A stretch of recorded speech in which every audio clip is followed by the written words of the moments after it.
A word of caution. This episode contains depictions of murder and suicide that may be disturbing to listeners. Discretion is advised for anyone under the age of 13. Benevolent spirits that watch over university libraries and academic buildings. Specters looking for their lost loves. Motherly figures still caring for the students navigating new journeys away from their childhood homes. Lost souls who regret ending their lives too soon. A mysterious creature who roams a historic college campus. And even a fraternity house that remains forever linked to a serial killer. These are stories shared on several college campuses each year. How true are they? Have you witnessed anything paranormal at the places mentioned in this episode? There is much to love about North and South Carolina, but the two states have also had their fair share of violent and senseless crimes over the years. From murders on the Blue Ridge Parkway, in the heart of big cities or sleepy college towns, and along the coastal waters, some of these stories may be new to you. Some may have happened in your town. Some may involve people that are still missing to this day. But all will leave you remembering to always be vigilant about the people you meet and the places you go. I'm Renee Roberson. Please join me for Missing in the Carolinas. Episode 47, 5 Haunted Southern Colleges. I got the idea for this episode from my daughter, who attends a large Southern university, as the subject of local ghosts and folklore came up in one of her classes recently. After all, it is October.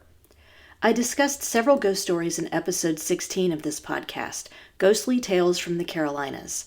While I included a few North and South Carolina colleges and a high school in that episode, I wanted to do a deeper dive into some of the urban legends college freshmen often hear not long after they arrive on their campuses.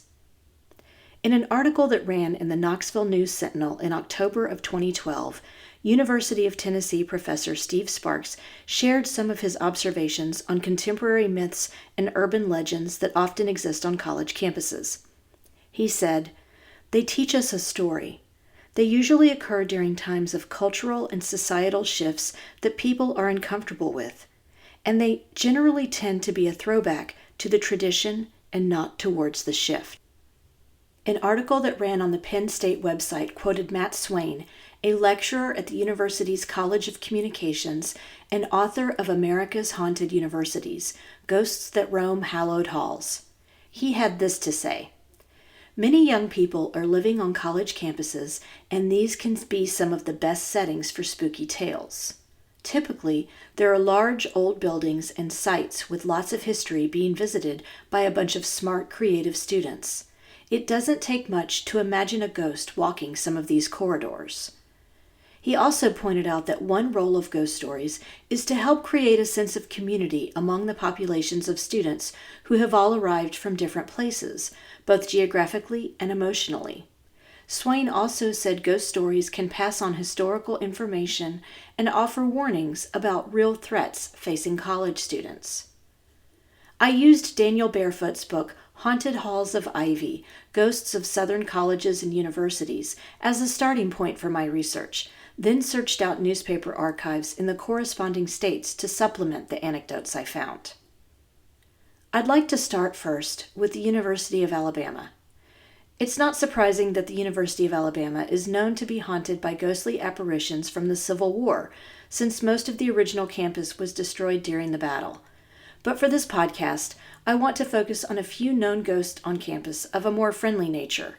They simply seem to be keeping a watchful eye over the university they once devoted their lives and work to.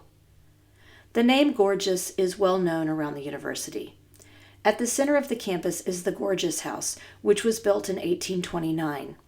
It now serves as a museum, but Josiah Gorgeous, a renowned Confederate general who also served briefly as the president of the university, once lived there with his family. Josiah was originally from Pennsylvania, but volunteered to serve in the Confederate Army after graduating from West Point. His marriage to Alabama native Amelia Gale Gorgeous influenced that decision. Under Jefferson Davis, Gorgeous served as the Chief of Ordnance of the Confederacy. After the war, he took the position of president of the University of the South in Tennessee and then joined the University of Alabama in 1878. However, he had a stroke 6 months after assuming the position, and he was unable to continue. The trustees of the college appointed him the university librarian and gave him use of the residence that now bears his name. According to Daniel Barefoot, visitors and employees at the Gorges House have reported hearing footsteps walking up and down the stairs of the house when no one is on the staircase. There are also sounds of a sword banging against the wall of the building. Josiah's wife, Amelia, supposedly also maintains a friendly presence on campus. She had assumed the role of university librarian after Josiah died in 1893, and she spent 20 years increasing the library's collection, which had been destroyed during the fire in April of 1865. In 1937, the university named the new library in honor of Amelia.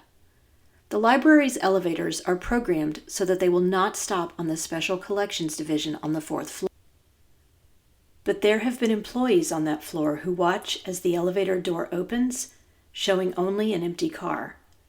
Then the elevator will close and begin moving again between floors. They believe it's the spirit of Amelia Gorges, keeping watch over the collection she so lovingly built and maintained for many years. I felt a strong connection to the next story I want to share, because I know that writers often feel the weight of the world on them. Such is the case with an upcoming book or article release where you know the topic is sure to stir up some controversy. Many people think this is what caused 37-year-old Professor Clarence Kaysen to take his own life in his office in Reese Pfeiffer Hall on May 7, 1935. Clarence was a native to Alabama and had graduated from Talladega High School before attending the university, studying journalism. After graduation, he volunteered his service for World War I and worked as an aerial machine gunnery instructor. Once he completed his military service, he spent time at several different newspapers, working as a journalist, even corresponding for the New York Times. He returned to the university in 1928, excited to teach all he had learned in the field to his students, and was named as the first head of the school's journalism department. On the day of his death, his wife Louise began to worry when he didn't return home after his classes. She finally asked 2 family friends to accompany her to campus around 11 p.m. that night, where they found Clarence slumped over his desk with a pistol nearby. There was no suicide note or any other evidence of what Clarence's state of mind was that day.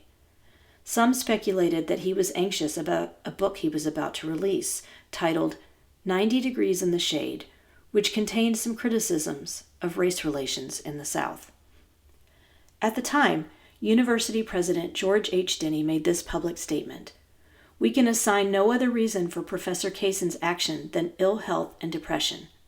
While at the university, he had done excellent service and the institution suffers a real loss."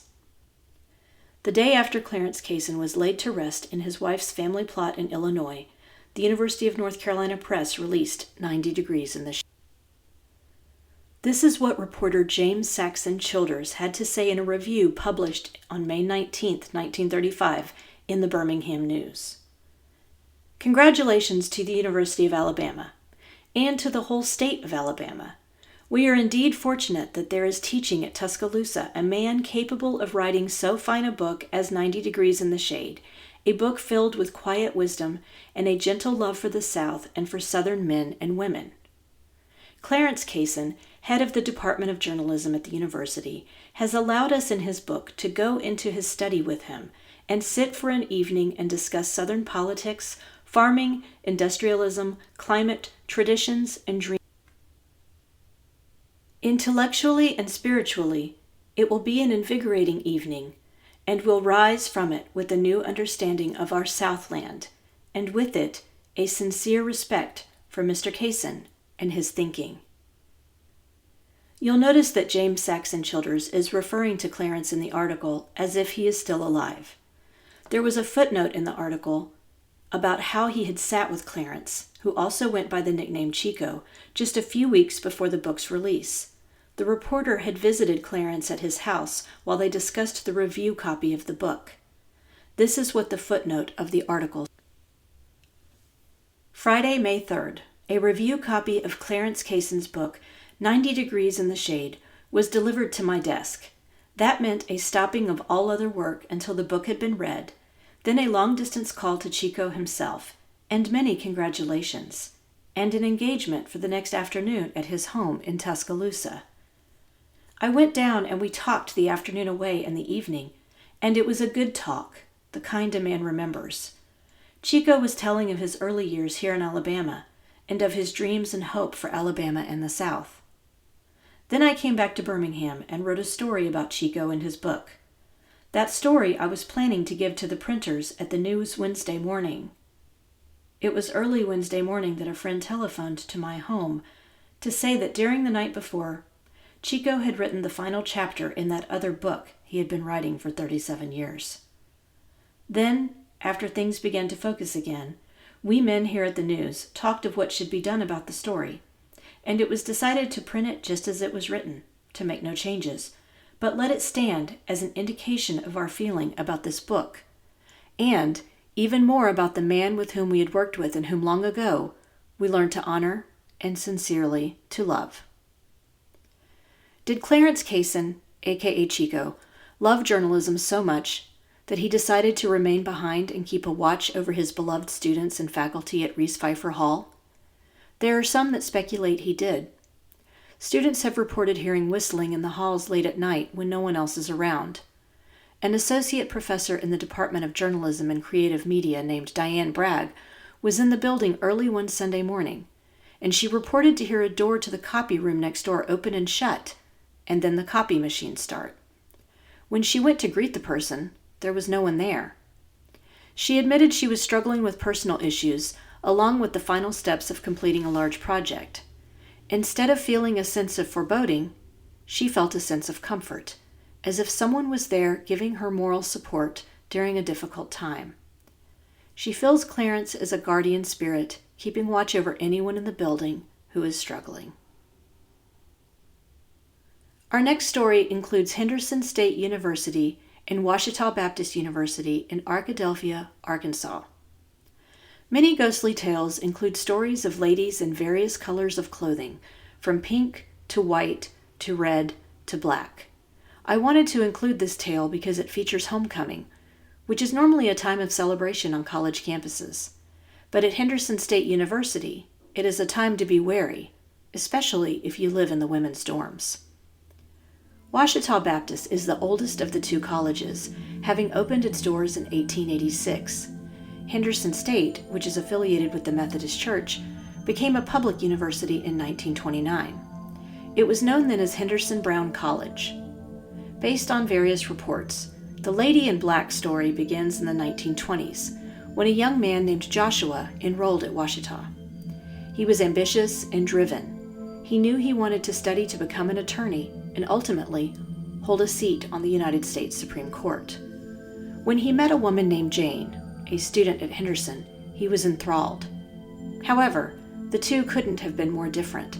She was artistic and had dreams of becoming a novelist. Edgar Allan Poe was one of her favorite authors. His friends tried to discourage the relationship, as Jane went to a rival school and seemed an odd match for the studious and straight-laced Joshua. Here is where various versions of the story emerge.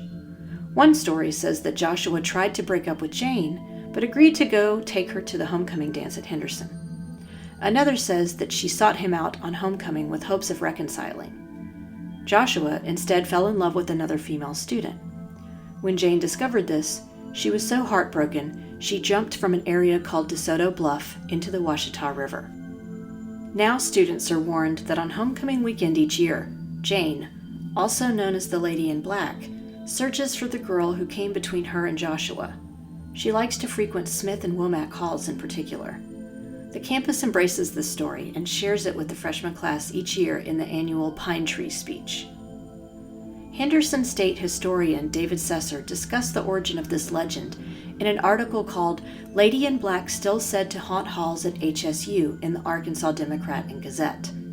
He said there was a student named Nell Page who attended the university around 1910. The night before they would play OBU in football, she would walk up and down the halls of the dorm, wearing either a white or black robe. A white robe signified HSU would lose, while a black robe predicted a victory.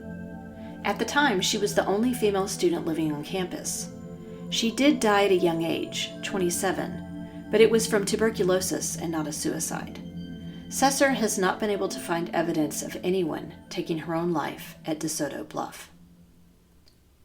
Before we continue, let's take a quick break to talk about our sponsor. By day, I work as a journalist, but I also enjoy creative writing and entering writing contests. If you like writing creative nonfiction, I encourage you to check out the Creative Nonfiction Essay Contest over at Wow Women on Writing. The mission of this contest is to inspire creative nonfiction and provide well-rewarded recognition to contestants. The contest is open globally. All ages are welcome to enter, and entries must be in English.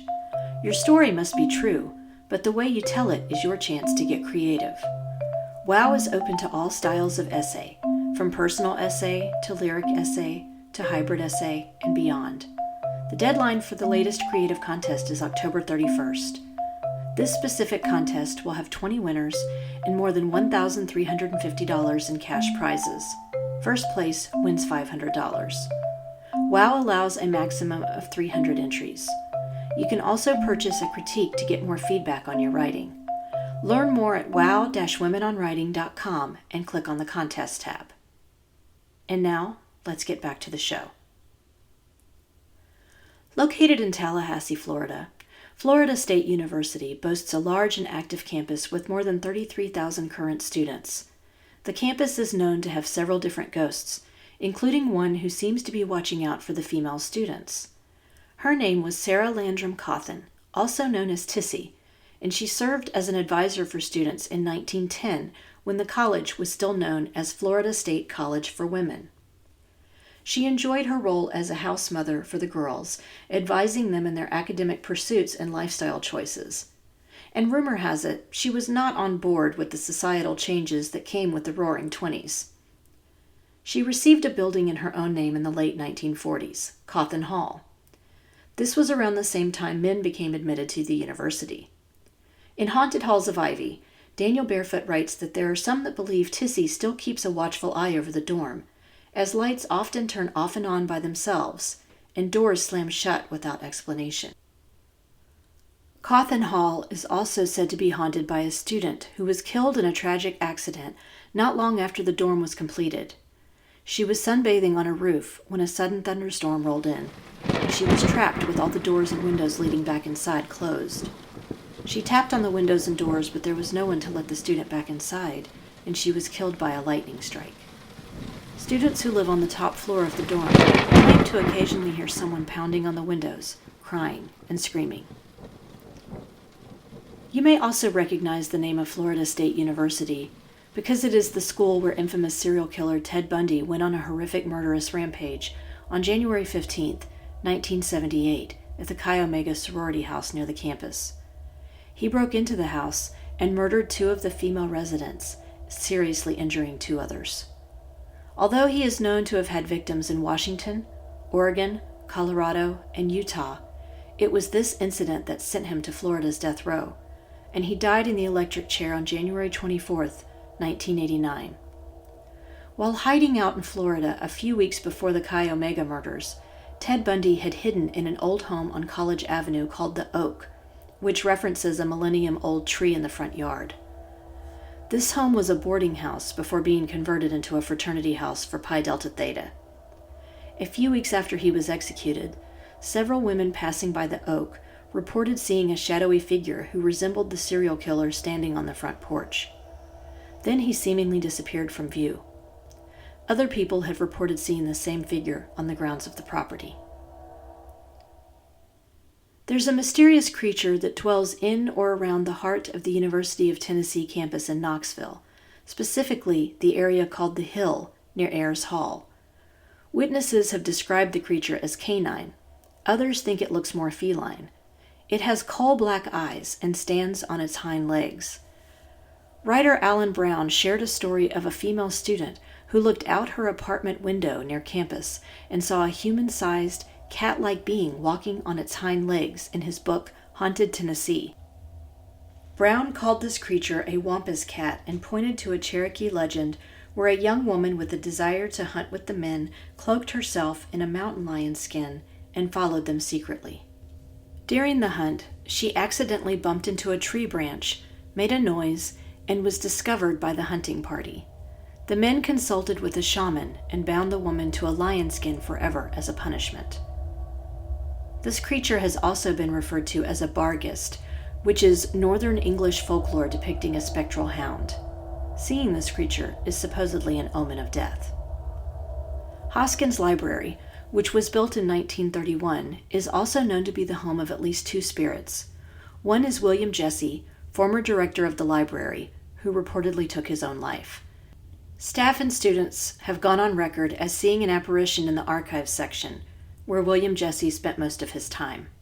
A ghost called Evening Primrose brings smells of beef stew and cornbread, and also plays with the library's elevators and shelved books. The university has stated that Evening Primrose could be the spirit of a graduate student who secretly lived and possibly died at the library while researching her dissertation. You'll notice a common thread in these stories are spirits of people who don't want to leave their beloved universities behind. The University of Georgia, located in Athens, recognizes a man named Robert Toombs as one of these types of ghosts.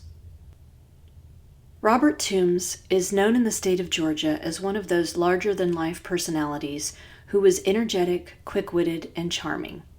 He eventually went on to find success as a lawyer, legislator, congressman, and U.S. senator. He originally attended the University of Georgia in the 1820s, but was expelled during his senior year for excessive drinking and gambling. Robert decided not to go quietly and returned on graduation day to hold court under a large oak tree in front of the UGA chapel. There he gave a speech that was reportedly so compelling he drew the crowd away from the graduation ceremony being held in Demosthenian Hall. Campus legend now claims that the oak tree was struck by lightning at the exact moment of Robert Toombs' death on December 15, 1885. The tree was taken down in 1908, but some of that stump was used to fashion a lectern and platform from which stump speeches are still given on the second floor of Demosthenian Hall. Students in the Demosthenian Society have reported feeling Robert's presence in the hall, which was built in 1824. They've heard the sounds of footsteps on the second-floor chamber when it is supposed to be unoccupied, and the sound of phantom boots can be heard on the staircase. Other people passing the building claim to have heard speeches coming from the building when it is unoccupied, or have seen a pale white face peering out from the window of the hall. Joe Brown Hall is said to be haunted by the ghost of a student who took his own life when the building was still a residence hall. Tragically, he died during a school break, so it was some time before his body was discovered. Afterwards, building residents began to complain of a smell of decomposition, and bloodstains that had been cleaned and removed began reappearing. After some time, the university officials decided to convert Joe Brown Hall into an office space. A stairway that led to the room where the suicide occurred was blocked off. But now, professors and students say they hear knocking sounds coming from the sealed room, along with feeling various cold spots on the stairway. There are so many more haunted tales from colleges out there. What I've shared here barely scratches the surface. I'd love to know if your high school or college had any ghostly spirits rattling around. Leave a comment on this post on social media or email me at missinginthecarolinas@gmail.com with your stories. This brings us to the conclusion of this episode of Missing in the Carolinas. If you enjoyed this, please do me a favor and give it a 5-star rating wherever you listen to your podcasts. Right now, we're at 70 reviews, and I'd love to get to 100 in the next few weeks as it helps more people find the show. If you'd also like to support the show in a small way, you can buy me a coffee over at buymeacoffee.com/Renee Roberson. Right now, I don't receive any compensation for this podcast, so every little bit helps me continue producing new content. We're also on Instagram, Facebook, and YouTube, so please like our pages and get started on a discussion of the missing people profiled on the show. Do you know of a missing persons case in North or South Carolina that you think should be covered? Email me at missinginthecarolinas@gmail.com with any details you can share. And don't forget to check out our sponsor, Wow Women on Writing and the great programs and writing contests they have there at wow-womenonwriting.com. Cover art for this podcast was designed by Mackintosh Multimedia. All episodes are researched and written by me, Renee Roberson, with sound editing provided by Daniel Roberson. Thanks so much for listening.